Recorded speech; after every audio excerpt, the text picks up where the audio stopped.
में बड़ी पोस्ट पर था। वो हमेशा तैनाती में बाहर रहता। घर में अकेली नीरू बोरियत महसूस करती थी। नीरू की सहेलियों ने उसे सलाह दी कि वो अपने बेटे की शादी करवा दे। बहू के आ जाने से सब ठीक हो जाएगा। बेटा अपार, तू तो फौज में रहता है, मुझे घर में अकेलापन काटने को दौड़ता है। तू एक काम कर बेटा, शादी कर ले, फिर बहू के साथ मैं घर में आराम से रहूंगी। क्या माँ, मैं जब तक मेजर नहीं बन जाता शादी नहीं करूंगा।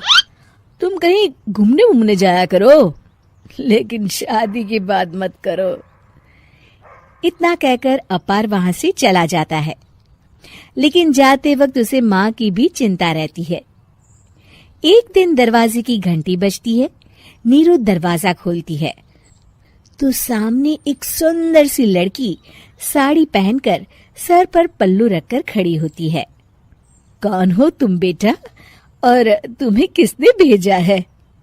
मेरा नाम कंचन है और मैं आपके बेटे अपार की बीवी और आपकी बहू हूँ। तभी घर का फोन बजता है। नीरू फोन उठाती है तो अपार का फोन होता है। माँ, कंचन आ गई। वो आपकी बहू है माँ, और मैंने उससे शादी कर ली है। आप अकेली रहती हैं तो मैंने आपके लिए शादी कर ली माँ। अच्छा बेटा, बहू तो आ गई, बहुत सुंदर है। अब ना मैं आराम से घर में खुश रहूंगी। इतना कहकर नीरू जैसे ही कंचन की तरफ देखती है, वो उसके पैर छूती है। नीरू कंचन को आशीर्वाद देकर गले लगा लेती है। अगली सुबह नीरू सोकर उठती है तो अरे, सारा घर कितना चमक रहा है। इतनी सुबह घर का सारा काम किसने किया? तभी कंचन हाथ में स्वादिष्ट नाश्ता और चाय लेकर आती है और टिपॉय पर रखकर कंचन के पैर छूती है। बहू को देखकर नीरू काफी खुश हो जाती है।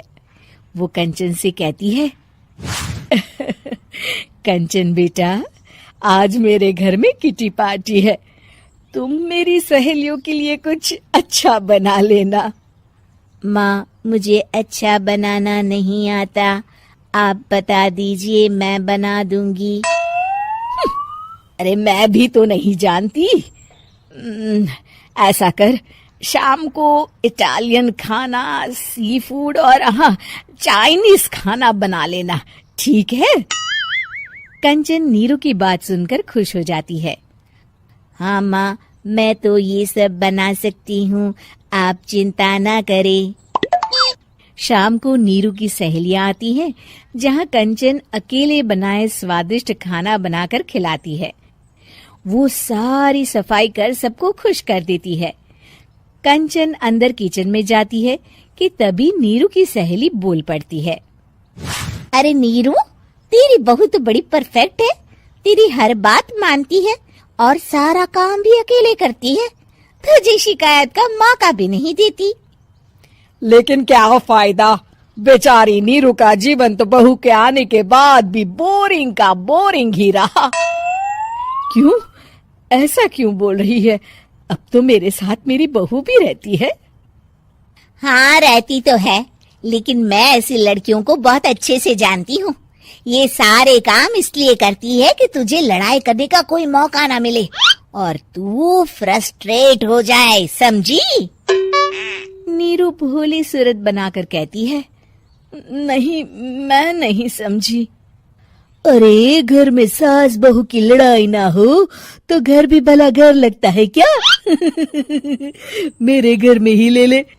सुबह से बहू के साथ लड़ाई में इतनी चहल पहल रहती है कि मन हमारा भी लगा रहता है और पड़ोसियों का भी। नीरू मन में सोचती है, बात तो सही है। अगर ये मेरी शिकायत के बिना ही हर काम कर देगी तो मैं क्या करूंगी?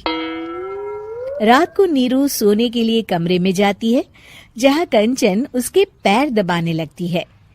नीरू को अच्छा तो लगता है, लेकिन वो किसी भी तरह से उससे लड़ाई करना चाहती है। बहू, दर्द पैर में नहीं सर पर है और तू मेरे पैर दबा रही है। मैं सर दबा देती हूँ माँ जी। ये कहकर वो उसका सर दबाने लगती है। तू एक काम कर, मेरे लिए बादाम वाला दूध ले आ, जा। कंचन जाकर सास के लिए दूध ले आती है। अब नीरू उसे जो कहती कंचन झट से कर देती।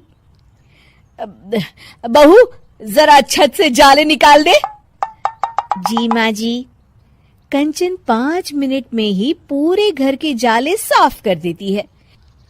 नीरू तो देखती की देखती ही रह जाती है। कमाल है, ये तो हर काम कर रही है। तरस गई मैं तो इससे लड़ाई करने को। इतना कह के नीरू चली जाती है। नीरू को एक दिन कंचन पर इतना गुस्सा आता है कि वो सोच लेती है आज तो उससे लड़कर ही रहेगी। मौका देखकर नीरू कंचन को पैर से लंगड़ी देकर गिरा देती है, जिसके बाद जो होता है नीरू को विश्वास ही नहीं होता। जमीन में 2 भागों पर गिरी कंचन के सारे पुर्जे बिखर जाते हैं। स्प्रिंग और उसके अंदर से रंग बिरंगी लाइट जलने लगती है। तभी घर की घंटी बजती है। नीरू डरकर दरवाजा खोलती है तो सामने अपार खड़ा होता है। क्या हुआ माँ, तुम इतना डर क्यों गई? कंचन ने कुछ किया क्या? कुछ कहा क्या उसने? मैं अभी बताता हूँ। तभी अपार की नजर कंचन पर पड़ती है। अरे माँ, तूने ये क्या किया? कंचन को तोड़ दिया। तुम्हारी खुशी के लिए मैंने रोबोट को तुम्हारी बहू बनाकर भेजा था, जिससे तुम्हारी हर इच्छा पूरी हो और तुम खुश रहो। माँ, ये तो इंसान थी भी नहीं, इससे तो गलती हो ही नहीं सकती थी। फिर आपने इसे क्यों तोड़ा? क्या गलती थी इसकी माँ? बेटा, इसकी सबसे बड़ी गलती ये थी कि ये इंसानों की तरह सास से लड़ाई नहीं करती थी। अपार माँ की बात सुनकर हैरान रह जाता है।